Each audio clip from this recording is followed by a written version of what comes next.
Hey guys, so welcome back to the channel, and this is 6 ways to unclog a toilet.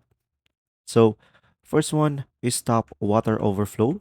So guys, turn off the water supply valve behind the toilet to prevent flooding.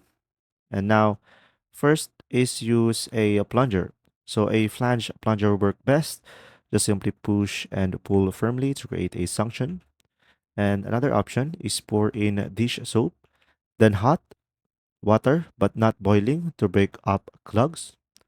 Now you could also insert a toilet auger into the drain and twist it to break or pull out the blockages.